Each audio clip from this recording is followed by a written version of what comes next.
3-4 लाख खर्च करके 10 लाख मांगने का जो धंधा है, अगर आप उसको स्टिंग करें, अब चूंकि डिजिटल नेटवर्क आ गया आप इसलिए सच बता पा रहे हैं। इससे पहले तो किसी ने नहीं बताया ना, किसी टीवी चैनल ने बताया क्या? सोशल मीडिया का जमाना है, मोबाइल में ही सब कुछ है। इसलिए जिसको आप प्रतिष्ठित कह रहे हो उसकी पोले अब खुल रही है कि पोक्सो एक्ट के मुकदमे में अगर भजनलाल शर्मा ने सही अनुसंधान कराया होता तो अब दैनिक भास्कर का मालिक जेल में होता, और जेल में नहीं है तो इसका मतलब भजनलाल शर्मा की एडी के नीचे है वो। पोक्सो एक्ट का मुलजिम जिसका इन्वेस्टिगेशन पुलिस के पास हो, क्या राजस्थान के गृह मंत्री की अनुमति के बिना कोई स्टिंग चला सकता है क्या? भजनलाल शर्मा चाहते हैं सारे मंत्री बीजेपी के मर जाएं, सारे मंत्री बदनाम हो जाएं, सारे विधायक बदनाम हो जाएं, केवल अकेला मैं ही बचूं। मगरमच्छों को खुलेआम छोड़कर रखा है ताकि अगली बार वो मगरमच्छ आए तो इन मगरमच्छों को ही नहीं पकड़े, इसलिए छोड़ा गया है। पंजाब का राज्यपाल गुलाब चंद कटारिया उदयपुर का सबसे बड़ा कलंक। कहीं ऐसा तो नहीं है कि आरएसएस और बीजेपी ने भी महाराणा प्रताप को वही मान लिया जो इस गुलाब चंद कटारिया नाम के कलंक ने माना है? उदयपुर में जितने कब्जे हैं उसमें ज्यादातर कब्जे इस गुलाब चंद कटारिया की सहमति से और इसके जुड़े हुए लोगों ने कर रखे हैं। ये कलंक है उदयपुर का, और आने वाला समय बीजेपी, आरएसएस और उस मरी हुई कांग्रेस जो विपक्ष में, जिसके लिए वो कह रहे कांग्रेस के समय महाराणा प्रताप थे नहीं, ये पागल है और पागल होते हुए इसको राज्यपाल बनाया गया। पहले तो इसके बनाने वालों की जांच की जानी चाहिए कि इसकी जांच क्यों नहीं कराई। दूसरा, इसका मेडिकल कराया जाए कि ये सच में पागल है या सही है। मुख्यमंत्री से मित्रता के नाम पर कलेक्टरों को धमकाने वाला दैनिक भास्कर ड्रोन को अवैध उड़ा रहा है, कानून में संज्ञेय अपराध है, बड़ी सजा है, लेकिन इस राजस्थान में कानून को मारकर जमीन में गाड़ दिया गया, ऊपर लिख दिया है कानून को हमने मारा है। नमस्कार, बहुत स्वागत है आपका हमारा समाचार में और मैं हूं आपके साथ दिव्या शेखावत। इन दिनों हर किसी की जबान पर एक ही आवाज है, क्या है? एमएलए फंड घोटाला। और मुझे तो ऐसा लगता है कि जितने भी एमएलए है ना राजस्थान में, किसी को नींद नहीं आ रही कब किसका नाम सामने आ जाए, कब किसकी वीडियो वायरल हो जाए। ये चीजें तेजी के साथ जो है बढ़ रही है, लेकिन इस विषय पर सिर्फ एक व्यक्ति मुझे दिखाई दिया राजस्थान में जो बेबाकी से बोलता हुआ नजर आ रहा है। वो कोई और नहीं है, वो एडवोकेट साहब है गोवर्धन जी। आप भली भांति इनको जानते हैं, इनके वीडियो सोशल मीडिया पर काफी तेजी के साथ वायरल होते हैं, इसलिए कि अपनी आवाज, अपनी बात बेबाकी के साथ रखते हैं। और उसी बेबाकी के साथ मैं भी इनसे सवाल करने आई हूँ। सर, स्वागत तो चलता रहेगा, वो रोज का काम है। पहला सवाल तो फिर भी यही पूछूंगी, बड़ी बेबाकी के साथ आपने कहा था कि ये तो कम ही लोगों की वीडियो वायरल हुई है, अभी और भी बहुत कुछ बाकी है, और भी किसी का नाम आ सकता है क्या सामने? 100% आएगा। 2 प्रमाण है इस बात के। आपने रेवंत राम डांगा का जो वीडियो देखा था, स्टिंग वीडियो, उसमें वो खुद ही कह रहा है 50-55 एमएलए का हमारे पास है। दूसरा, रितु बनावत जो एमएलए थी, उसने एमएलए के लेटर दिखाए हैं, लेकिन उन एमएलए का स्टिंग तो आया नहीं। तो 2 टुकड़े कर लीजिए, 3 एमएलए का इन्होंने कर दिया, 52 का ये खा गए मतलब पैसे भी खा सकते हैं, उनको दबाव में भी ले सकते हैं, या मुख्यमंत्री की इच्छा के अनुसार काम किया हो। लेकिन इसका भी प्रमाण है कि जिस दिन स्टिंग किया उसके दूसरे दिन एक दैनिक भास्कर के संस्करण जिसमें 12 पेज आते हैं, उसमें 19 पेज का विज्ञापन एक एमएलए ने दिया, जिसमें 15 पेज फुल पेज थे। और मुझे देखने वालों को सबको पता है दैनिक भास्कर का एक फुल पेज का विज्ञापन कितने का आता है। अगर 19 पेज पर विज्ञापन था तो कितना पैसा उन्होंने बटोर लिया होगा। तो स्टिंग के नाम पर अगर पैसा बटोरने काम था तो उसका भी प्रमाण है। इसी दैनिक भास्कर के पत्रकार ने इससे पहले एक स्टिंग किया था राजस्थान मेडिकल काउंसिल के डॉक्टर राजेश शर्मा का, जिसका वीडियो पब्लिक में पड़ा है। वो खुद कहता है कि इसने मेरे से 10 लाख रुपए मांगे, और जब 10 लाख मांगे तो मैंने जब ये कहा कि 10 लाख में कहां से लाऊंगा, तो बोले 3-4 लाख रुपए तो मेरे खर्च ही हो गए, स्टिंग करने में खर्च हो गए। 3-4 लाख खर्च करके 10 लाख मांगने का जो धंधा है, अगर आप उसको स्टिंग करें तो जनता के सामने सच्चाई तो आनी चाहिए। 3 एमएलए की भी, 52 एमएलए की भी, और दैनिक भास्कर के पत्रकार की भी। अच्छा, एक बात बताइए सिंह साहब कि एक हमारे जैसा ही रिपोर्टर है, मामूली सा, डर तो हमें भी बहुत सारा लगता है कि भाई किसी का स्टिंग करेंगे, कल को जान पे बनाएंगे। वो 20,000 होगी तनख्वाह, 30,000 होगी, ज़्यादा से चली 50,000 मान ली। इतना जोखिम वो व्यक्ति क्यों ले रहा है, किस लिए? देखिए, 18,000 तनख्वाह का ये पत्रकार 10 लाख रुपए, ये तो खुद स्वीकार कर रहा है कि मैंने रेवंत राम डांगा को दिए, और खर्च 7-8 महीने तक बहुत पैसा खर्च किया इसने। लेकिन 52 एमएलए को भी अगर दिया है तो करोड़ों रुपए कहां से लाया? और करोड़ों छोड़ दीजिए, उसकी बात को सही मान लो, 10 लाख रुपए कहां से लाया? अगर लाया किसी और से तो क्या ये पीसी एक्ट में ऑफेंस नहीं है क्या? प्रिवेंशन ऑफ करप्शन एक्ट, भ्रष्टाचार निरोधक अधिनियम, रिश्वत देना और लेना दोनों अपराध है, 7 साल सजा है, संज्ञेय अपराध है। क्या उसका कोई मुकदमा एंटी करप्शन ब्यूरो में दर्ज हुआ? तो एक पत्रकार स्टिंग कर रहा है, अच्छी बात है, स्टिंग करना चाहिए, उसको अप्रिशिएट करना चाहिए, लेकिन अगर किसी और मोटिव के साथ कर रहा है तो ये मोडस ऑपरेंडी है भास्कर की। इसने पहले कई स्टिंग किए और इसका एक प्रमाण और देता हूं, क्योंकि मैं प्रमाण की मैं कोई बात नहीं करता हूं। जब डॉक्टर राजेश शर्मा ने कहा कि मेरे से इसने 10 लाख रुपए मांगे थे, 3-4 लाख रुपए खर्च होना बताया था, तब इसने पत्रकार ने खुद ने सोशल मीडिया पे लिखा था खुद की कि साहब इसका जो 38 मिनट का वीडियो मैंने एंटी करप्शन ब्यूरो को दे दिया है, एक आध दिन में दर्ज हो जाएगा। 2024 की बात है, आज एक आध साल हो गया है, न दर्ज हुआ, न कोई शिकायत है पत्रकार की, न 38 मिनट का वीडियो है। तो मेरा सवाल है कि इन एमएलए से क्या डील हुई, छोड़ दीजिए, आपने उस डॉक्टर से क्या डील की, ये सवाल पत्रकारों से नहीं बनता क्या? बनना चाहिए कि नहीं बनना चाहिए, ये मेरा कहना है। तो मीडिया के सामने शायद एक प्रतिष्ठित मीडिया से आते हैं तो दूसरे मीडिया वालों से तो बात करेंगी नहीं, क्या पता कुछ खुल जाए। देखिए, ये मीडिया जिसको आप कह रहे हो ना, ये सेठों की दुकानें हैं, और सेठों की दुकानों में आप सच अगर ढूंढना चाह रहे हो तो इससे ज्यादा दुर्भाग्य की बात हो ही नहीं सकती। सच अब आने लगा है सोशल मीडिया से। ये जो डिजिटल न्यूज नेटवर्क है या जो संस्थान है या पत्रकार है, अकेला पत्रकार भी सच को दिखा पा रहा है, इससे पहले नहीं होता था। अब राजस्थान में हम बात कर लें, कौन सा अखबार है जो सच बताएगा? दैनिक भास्कर के मालिक के खिलाफ पोक्सो एक्ट के राजस्थान में मुकदमे दर्ज हैं, पाली में, उदयपुर में, बीकानेर में, दौसा में, जयपुर में। किसी पत्रकार ने बताया क्या? अब चूंकि डिजिटल नेटवर्क आ गया, आप जैसे लोग इस क्षेत्र में आ गए, इसलिए सच बता पा रहे हैं। इससे पहले तो किसी ने नहीं बताया ना, किसी टीवी चैनल ने बताया क्या? कोई पत्रिका ने, भास्कर ने या किसी अखबार ने बताया क्या? नहीं बता रहे थे। तो निश्चित रूप से सोशल मीडिया ने यह क्रांति ला दी है सच को सामने लाने की, वो आपके माध्यम से या आप जैसे अनेकों लोगों के माध्यम से सामने आ रहा है। मैं आपका एक वीडियो देख रही थी जिसमें मीडिया को भी आपने लपेटे में ले लिया कि एक संगठित जो है ग्रोह पनप रहा है, ऐसा है सर? देखिए, ये बात केवल मीडिया पर लागू नहीं होती है। आपको नहीं लगता कि ना पुलिस में भी एक संगठित गिरोह खड़ा हो गया है? वो जमीनों पर कब्जे कराता है। क्या नेताओं ने गिरोह नहीं बना लिया क्या? ये जो सदाचार, कदाचार, दुराचार कमेटी बनी है विधानसभा में, ये सभी सदाचारी हैं क्या? तो वहां भी गिरोह गया है, और गिरोह ने जहां जहां मौका मिला, हर व्यक्ति ने गिरोह बना करके अपने बुरे कामों पर पर्दा डालने की कोशिश की है। तो गिरोह केवल मीडिया ने नहीं बनाया, मीडिया का तो गिरोह शायद पहले से ही था। बाकी सब लोगों में, सभी जगह लोगों ने संगठित रचना बना ली, और सबको अपराध करना होता है, अपराध मिलकर करते हैं वो लोग। मैं ना सर बचपन से भास्कर देख रही हूँ, हमारे घर पे भास्कर ही आता था, पत्रिका, बस ये 2 ही अखबार आते थे। अब मुझे एक बात बताइए गोवर्धन जी, इतना बड़ा प्रतिष्ठित अखबार है दैनिक भास्कर, 55 एमएलए जिसमें से 3 का नाम आ गया, 52 अभी भी बाकी है। तो 52 का डेटा इसीलिए नहीं दिखा रहा है जानबूझ के कि ऐड आएंगे, अखबार को चलाना है या लंबा गेम खेलना है?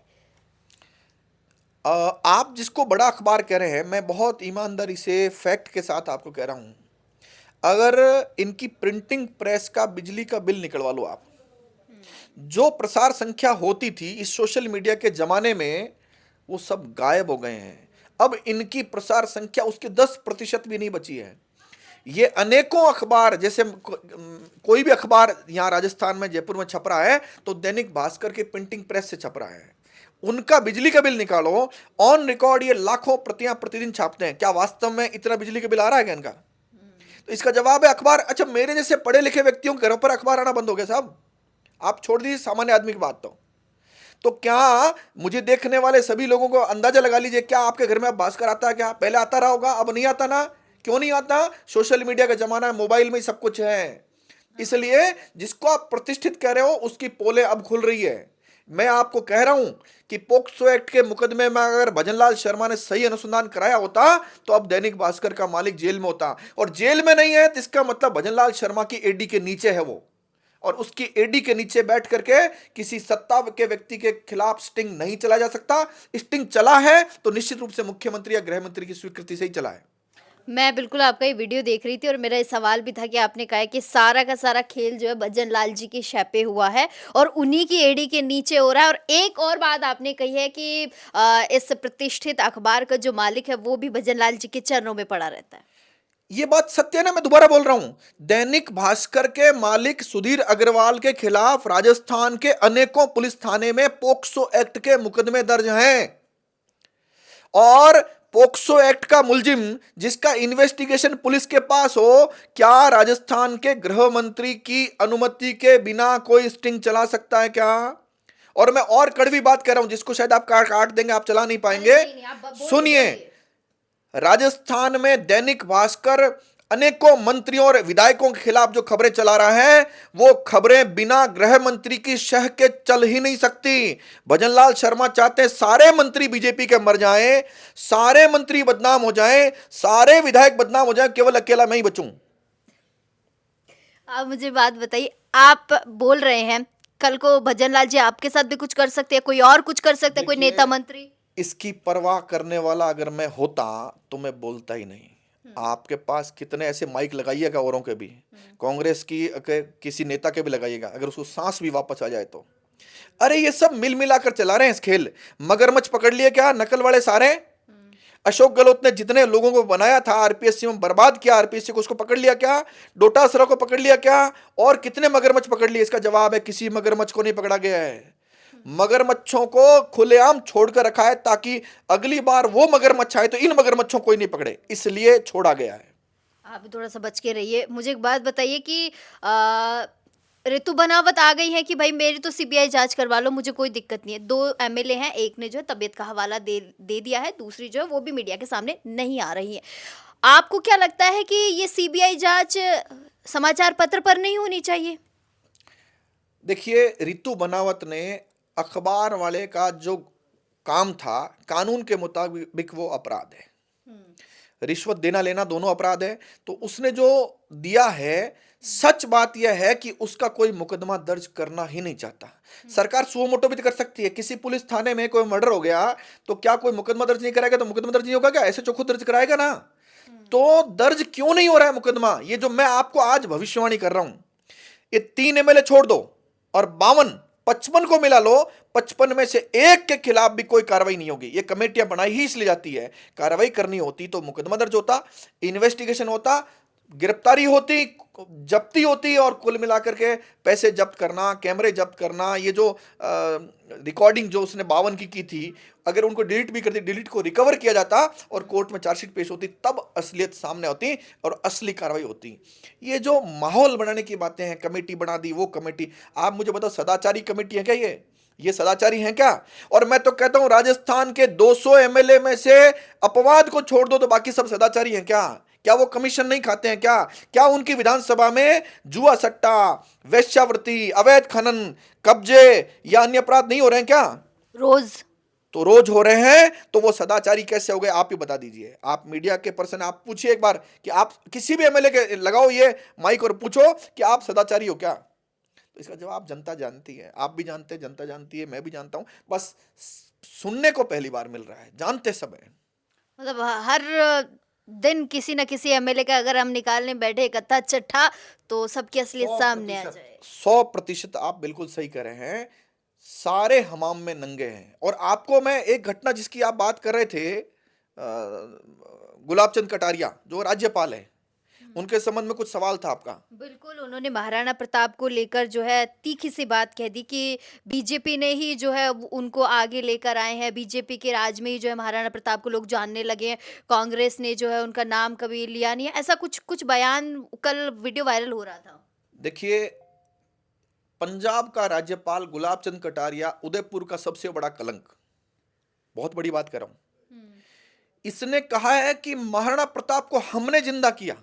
हाँ, एग्जैक्टली ये शब्द थे, हमने जिंदा किया। और वो कहता है कांग्रेस के कार्यकाल में महाराणा प्रताप कहीं थे ही नहीं। अरे चिड़िया से कम तेरा साइज है और तेरी चोंच बार बार बाहर निकल रही है। किसके लिए? राष्ट्र नायक महाराणा प्रताप के लिए। वो किसी एक व्यक्ति, एक समाज, एक परिवार का व्यक्ति नहीं था। आज देश की धरोहर है जिसके नाम पर स्वाभिमान उपजता है, उसके लिए वो ये कह रहा है। वहां पर बैठे बीजेपी के लोगों ने या आरएसएस के लोगों ने उसकी जबान उसी समय क्यों नहीं खींच ली? हंस रहे थे और तालियां बजा रहे थे। उसकी जबान उसी समय क्यों नहीं खींच ली? आप मुझे बताइए। कहीं ऐसा तो नहीं है कि आरएसएस और बीजेपी ने भी महाराणा प्रताप को वही मान लिया जो इस गुलाब चंद कटारिया नाम के कलंक ने माना है? मैं आपको गुलाब चंद कटारिया का प्रमाण दे रहा हूं। आपको चेतक सर्कल उदयपुर पर 10 बीघा 5 बिस्वा जमीन करणी माता मंदिर की थी, है आज भी। उस पर इसके रिश्तेदारों ने, इसके जानकारों ने कब्जा कर रखा है और वो कब्जा इसने करा रखा है। उदयपुर में जितने कब्जे हैं उसमें ज्यादातर कब्जे इस गुलाबचंद कटारिया की सहमति से और इसके जुड़े हुए लोगों ने कर रखे हैं।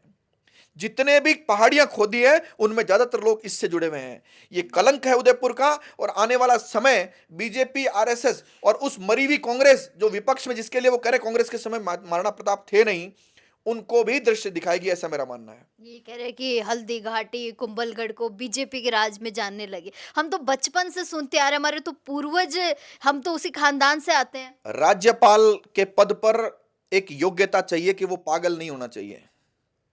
ये पागल है और पागल होते हुए इसको राज्यपाल बनाया गया। पहले तो इसके बनाने वालों की जांच की जानी चाहिए कि इसकी जांच क्यों नहीं कराई। दूसरा, इसका मेडिकल कराया जाए कि ये सच में पागल है या सही है, और सही है, इसने जानबूझकर बोला है तो इसको इस बात का दंड मिलना चाहिए, इसके खिलाफ एफआईआर दर्ज होनी चाहिए और इसको तत्काल राज्यपाल के पद से हटाया जाना चाहिए। ऐसा होता है क्या सर? मुझे लगता नहीं है ऐसा 100%। कुछ करते भी होंगे, पद से हटाते होंगे। कितने बड़े-बड़े नेता है, पता नहीं क्या-क्या बोल जाते हैं। हमारे जो पूर्वज रहे हैं, इतने ऐसे लोग रहे हैं जिन्होंने हमारे देश को बहुत कुछ दिया, महान लोग हैं, कुछ भी बोल जाते हैं, कोई कुछ नहीं करता इनका सर। देखिए, नेताओं की बात अलग है, ये राज्यपाल है, संवैधानिक पद है, इसको किसी भी कांग्रेस या बीजेपी के कार्यकर्ता की तरह व्यवहार नहीं करना चाहिए। संविधान की मर्यादा है, इसने सारी मर्यादाएं लांघ दी है। भगवान श्री राम के बारे में, महाराणा प्रताप के बारे में, या हमारे जो पूर्वज हैं उनके बारे में ऊट पटांग बोलना अगर कल्चर का हिस्सा हो गया है बीजेपी का, आरएसएस का या कांग्रेस का या किसी और का, तो सबसे पहले तो राज्यपाल की रवानगी होनी चाहिए। ऐसा व्यक्ति कैसे राज्यपाल रह सकता है? आप खुद पढ़े लिखे व्यक्ति, आप सोच कर देखिए। राज्यपाल या राष्ट्रपति कांग्रेस बीजेपी करता है क्या? वो तो सबका होता है ना। ये कह रहा हमने ये किया, कांग्रेस ने वो किया। अरे, इसको दंड कानून के मुताबिक एफआईआर दर्ज करा के भी मिलना चाहिए, और इसको दंड जो है समाज भी किसी प्रकार, जो भी समाज को तरीका समझ में आता है वो भी देगा, ऐसा मेरा मानना है। अच्छा, एक वीडियो भी मैं आपका एक न्यूज़पेपर पढ़ रही थी जिसमें ये था कि 200 मीटर से अधिक ऊंचाइयों पर ड्रोन उड़ाना अपराध है, तो संवेदनशील क्षेत्रों में इसकी कोई जानकारी है? मतलब मीडिया के लिए कहा गया है कि न्यूज़ कवरेज के नाम पे जो है ड्रोन उड़ाया जा रहा है। मुझे थोड़ा समझाइए कि एक बारी क्या है? दैनिक भास्कर ने कई सारे ड्रोन खरीदकर अपने संस्करणों में दे दिए, और उन ड्रोन को ये आर्मी एरिया, वायुसेना के हवाई अड्डे और शहरों के ऊपर उड़ाते हैं। कानून के मुताबिक एक खबर में इन्होंने एक बार 1 किलोमीटर, एक बार का कई बार उड़ा दिया, 1 किलोमीटर से ऊपर उड़ा दिया।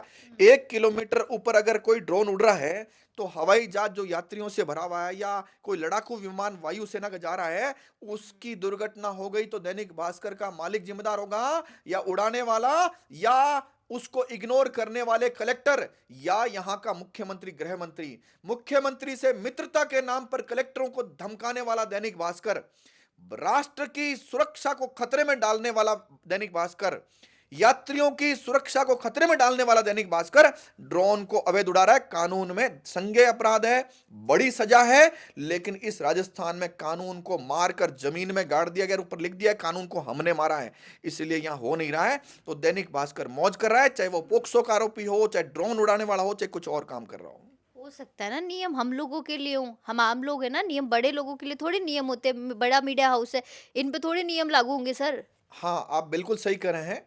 कानून वो जाल है मकड़ी का जिसमें छोटे मोटे मच्छर तो फंस जाते हैं, और बड़ी छिपकली और बड़े जो जानवर हैं उस कानून के जाल को फाड़ कर निकल जाते हैं।